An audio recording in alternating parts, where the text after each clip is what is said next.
कि भारतीय जनता पार्टी के प्रदेश अध्यक्ष जी अपना चेहरा नहीं देखा आपने। 1996 में 10th पास करते हैं और 2005 में अप टू 7 हो जाते हैं। मैंने ऐसा तो दुनिया में कोई नहीं मिला होगा व्यक्ति कि 10वां पास करने के बाद 7वां में चला है। ये राजनीति के कैसे बेशर्म है राष्ट्रवादी कि इनको लज्जा नहीं लगता है कि सेना जिस पर गौरव करते हैं हम लोग, सेना के सामर्थ्य को सलाम करते हैं, सैल्यूट करते हैं। अभी हाल में घटना हुई, सलामी तक नहीं दिया गया। हमारे दल के विधायक को तोड़ रहे थे गठबंधन में रहते हुए। अरुणाचल प्रदेश हो, मणिपुर हो, सब जगह संघीय ढांचे का अपमान करना, क्षेत्रीय दलों की भूमिका को समाप्त कर देना, ये सारी प्रक्रियाएं ये पूरा कर रहे थे। तो 2024 में इस अहंकार का नाश होगा। अब मध्य प्रदेश में चुनाव का लड़ना, मध्य प्रदेश में हम संगठन विस्तार के लिए लड़ रहे हैं और 2024 का जो गठबंधन है वो इंडिया गठबंधन बना है, वो लोकसभा चुनाव के निहितार्थ बना है। तो वहां अगर उम्मीदवार हम दे रहे हैं, इसके कोई राजनीतिक निहितार्थ नहीं है, क्योंकि हम प्रथम माननीय नीतीश कुमार जी राजनेता हैं जिन्होंने सार्वजनिक रूप से यह बयान दिया था जब तीसरे मोर्चे और चौथे मोर्चे की बात हो रही थी कि की कांग्रेस के बगैर विपक्षी एकता की कल्पना नहीं की जा सकती है। ये भी कहा जा रहा है कि कांग्रेस से अब अलग हो गई है जदयू। नहीं, अरे भाई, तो कांग्रेस के साथ यहाँ है कि नहीं? और इसके पहले भारतीय जनता पार्टी के साथ हम थे तो मणिपुर में हम चुनाव लड़े कि नहीं? वो तो सरकार में तो उनके खिलाफ हम जीते, हमारे 6 विधायक, और हमारे 6 विधायक को इन लोगों ने शामिल कर लिया। राजनीतिक श्राप भोग रहे हैं ना। नमस्कार, बहुत स्वागत है आपका लाइव बिहार में। मैं आपके साथ रूपम। देखिए, दशहरा खत्म हुआ, कल विजयदशमी थी और विजयदशमी के दिन हर कोई एक दूसरे को शुभकामना दे रहा है। और ऐसे में सम्राट चौधरी ट्विटर पे ट्वीट करते हुए शुभकामना दे रहे हैं और जिसमें एक तस्वीर सामने दिखाई जा रही है, जिसमें हम आपको बता दें कि जो कुंभकर्ण है उसे नीतीश कुमार का दर्जा दिया जा रहा है, पलटू राम कहा गया है। और उसमें कुंभकर्ण की तस्वीर दिखाई जा रही है। रावण के साइड में एक और शायद मेघनाथ की जो तस्वीर है, वहां पर नौमी फेल दिखाया जा रहा है, जो कि लगातार विपक्ष कहते हैं भाई तेजस्वी यादव पे आरोप लगाते हैं, यानी कि बगल में नौमी फेल तेजस्वी यादव को कहा जा रहा है। और ऐसे में ये जो शुभकामना दी जा रही है उस पे ही हम बात करने के लिए हम आए हैं। एमएलसी नीरज कुमार जदयू के हैं, हमारे साथ जुड़े हुए हैं। सर, 2 सवाल है, एक तो इस तरह की ट्वीट और मध्य प्रदेश चुनाव, क्या कहेंगे इस तरह की ट्वीट? देखिए, भारतीय जनता पार्टी के प्रदेश अध्यक्ष जी अपना चेहरा नहीं देखा आपने। 1996 में 10th पास करते हैं और 2005 में अप टू 7 हो जाते हैं। मैंने ऐसा तो दुनिया में कोई नहीं मिला होगा व्यक्ति कि 10वां पास करने के बाद 7वां में चला है। ये उनका एफिडेविट बताता है, जो चुनावी हलफनामा है। उम्र का फर्जीवाड़ा छोड़िए, पगड़ी का फर्जीवाड़ा छोड़िए, सनातनी का फर्जीवाड़ा छोड़िए।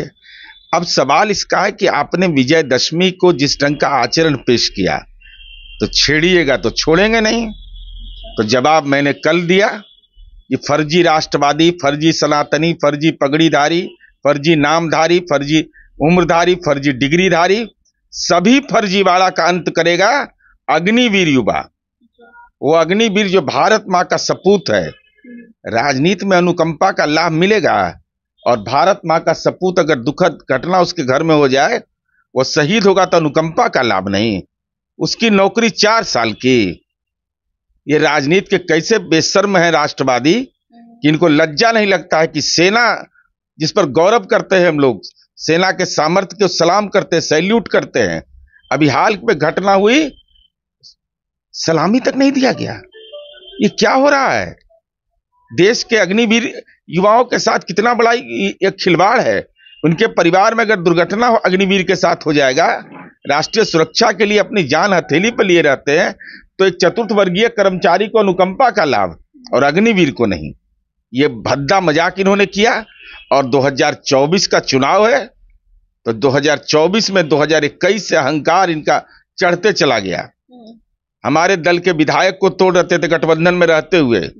अरुणाचल प्रदेश हो, मणिपुर हो, सब जगह संघीय ढांचे का अपमान करना, क्षेत्रीय दलों की भूमिका को समाप्त कर देना, ये सारी प्रक्रियाएं ये पूरा कर रहे थे। तो 2024 में इस अहंकार का नाश होगा, सत्ता के अहंकार का नाश होगा। लेकिन अब 2021 की बात, अरे 21 इसलिए कह रहे हैं ना कि 21 से ही इनका, ये तो 20 के चुनाव से ही शुरू कर दिया था इन लोगों ने। भाई हमारे उम्मीदवार हमारे विधायकों की संख्या कैसे घटी? हमारे साथ धोखेबाजी किया इन्होंने, धोखेबाजी किया तो 2022 में ऑपरेशन किया, तो ऑपरेशन के पहले तो जांच उच होता है ना, शुगर टेस्ट होता है, ब्लड टेस्ट होता है, तो सब कर लिए और तब करके इनको सीबीआई ईडी आईटी का ताकत इनका झटका इनको लग गया, एहसास हो गया। अब सरकार जब हम बना लिए, अब महागठबंधन की सरकार बिहार में बनी 7 निश्चय पार्ट 2 पर माननीय नीतीश कुमार जी के नेतृत्व में। अब मध्य प्रदेश में चुनाव का लड़ना, मध्य प्रदेश में हम संगठन विस्तार के लिए लड़ रहे हैं और 2024 का जो गठबंधन है वो इंडिया गठबंधन बना है, वो लोकसभा चुनाव के निहितार्थ बना है। तो वहां अगर उम्मीदवार हम दे रहे हैं, इसके कोई राजनीतिक निहितार्थ नहीं है, क्योंकि हम प्रथम माननीय नीतीश कुमार जी राजनेता हैं जिन्होंने सार्वजनिक रूप से यह बयान दिया था जब तीसरे मोर्चे और चौथे मोर्चे की बात हो रही थी कि कांग्रेस के बगैर विपक्षी एकता की कल्पना नहीं की जा सकती है। तो हमारे इरादे साफ है और हमारा दिल भी साफ है कि 2024 में इंडिया के नेतृत्व में हम लड़ाई लड़ेंगे। मतलब ये जो विधानसभा का जो चुनाव है उसमें इंडिया अलायंस का कोई महत्व नहीं है? वो तो अब स्थानीय इकाई लड़ने का तय करती है, इसको इसी रूप में देखना चाहिए। ये भी कहा जा रहा है कि कांग्रेस से अब अलग हो गई है जदयू। नहीं, अरे भाई तो कांग्रेस के साथ यहाँ है कि नहीं? और इसके पहले भारतीय जनता पार्टी के साथ हम थे, तो मणिपुर में हम चुनाव लड़े कि नहीं? वो तो सरकार में तो उनके खिलाफ हम जीते, हमारे 6 विधायक, और हमारे 6 विधायक को इन लोगों ने शामिल कर लिया, राजनीतिक श्राप भोग रहे हैं ना। अच्छा, मतलब विधानसभा का चुनाव कहीं भी अगर लड़ा जाता है तो वैसे में इंडिया अलायंस का कोई महत्व मतलब नहीं रहता है, सब लोग पार्टी अपनी इंडिया अलायंस लोकसभा चुनाव के लिए है, विधानसभा चुनाव में हर एक राजनीतिक दल को यह अधिकार प्राप्त है, वो अपने हिसाब से चुनाव लड़ता है स्थानीय मुद्दों के आधार पर। इंडिया अलायंस में जितने भी जो दल जुड़े हुए हैं, यानी कि आपस में अभी तक कोई फूट नहीं है आप लोगों का, सब कुछ सही है? नहीं, बिल्कुल 2024 के चुनाव पर 2024 में मोदी को हटाना, इस सवाल पर सब लोगों ने सार्वजनिक संकल्प लिया है।